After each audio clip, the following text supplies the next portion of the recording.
Estudo diário para a Semana Santa 2021. Tema 6. As 6 cruzes. A vida é cheia de escolhas. Era uma vez um bobo da corte que servia um califa e sua corte em Bagdá. Um certo dia, sem perceber, esse bobo da corte ofendeu o califa. Para punir a ofensa, o califa ordenou que ele fosse morto. No entanto, disse o governante, considerando seus muitos anos de serviço, deixarei que você decida como vai morrer.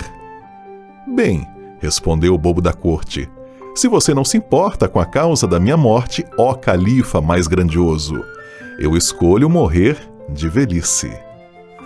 A vida nem sempre te dá a escolha de como morrer, mas você pode escolher como viver.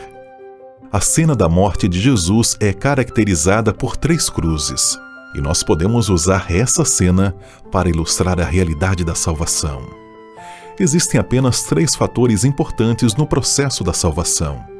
Existe o provedor, o receptor e o rejeitador. Existe aquele que morreu pelo pecado, há aqueles que morrem para o pecado e os que morrem no pecado. Existem apenas 3 cruzes, 3 opções. Existe a cruz da redenção, a cruz da recepção e a cruz da rejeição. Existem apenas 3 pessoas. Existe o Salvador, o Santo e o pecador. Não há outras possibilidades em relação à resposta à salvação de Deus. Essa é a lição principal dessas 3 crucificações naquele dia. Primeiro, a cruz da rejeição. Esta é a cruz de um dos ladrões. Ele morreu como ele viveu, em seu pecado. Ele estava fisicamente perto de Cristo, mas muito distante dele espiritualmente. Jesus poderia tê-lo salvo se ele tivesse reconhecido o que Deus estava fazendo em seu favor. Em Lucas 23:39, a Bíblia diz: um dos malfeitores crucificados blasfemava contra Jesus, dizendo: você não é o Cristo? Salve a si mesmo e a nós também. Esse ladrão era um homem que estava colhendo o que semeou e não estava gostando. Vejam, durante toda a sua vida, esse homem semeou frutos da carne. A Bíblia nos diz em Gálatas 6:8 que quem semeia a sua própria carne, da carne colherá corrupção. Na fala desse ladrão também há ceticismo e descrença. Ele diz ao Senhor: você não é o Cristo. Semelhantemente, em Mateus 4:3, o diabo disse a Jesus: se você é o Filho de Deus, mande que estas pedras se transformem em pães. No jardim do Éden, o diabo colocou dúvida em Eva a respeito do que Deus havia dito a ela e a Adão.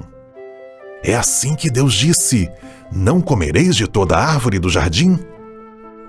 A Bíblia nos diz em Hebreus 11:6 como devemos nos achegar a Deus.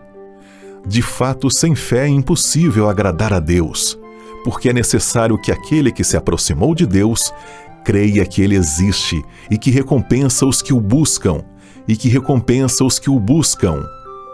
Com essa cruz, aprendemos que coisas? Segundo, a cruz da rejeição.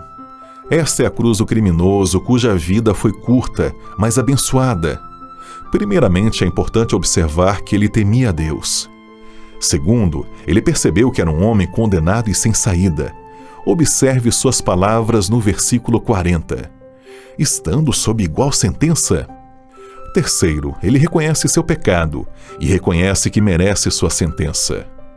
E por fim, esse ladrão creu no nome do Senhor Jesus Cristo para salvá-lo. Terceiro, a cruz da redenção.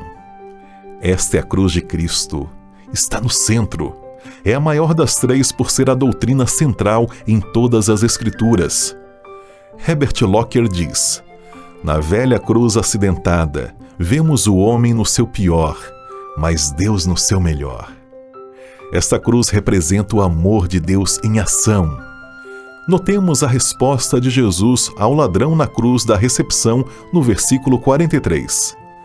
Em verdade lhe digo que hoje você estará comigo no paraíso.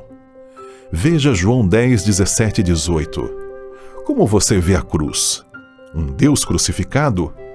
mas a cruz é na verdade a exibição do poder de Deus. Para concluir, deixe-me perguntar: em que cruz você está? Na cruz da rejeição ou da recepção? Se você nunca esteve no Calvário e conheceu Jesus como seu Salvador, sua vida está se esvaindo, e ao menos que você venha a Jesus, perderá sua vida para sempre. Hoje é o dia da decisão. Deuteronômio 30, 19 e 20 diz: Hoje invoco os céus e a terra como testemunha contra vocês, que coloca diante de vocês a vida e a morte, a bênção e a maldição. Agora escolham a vida para vocês e seus filhos vivos.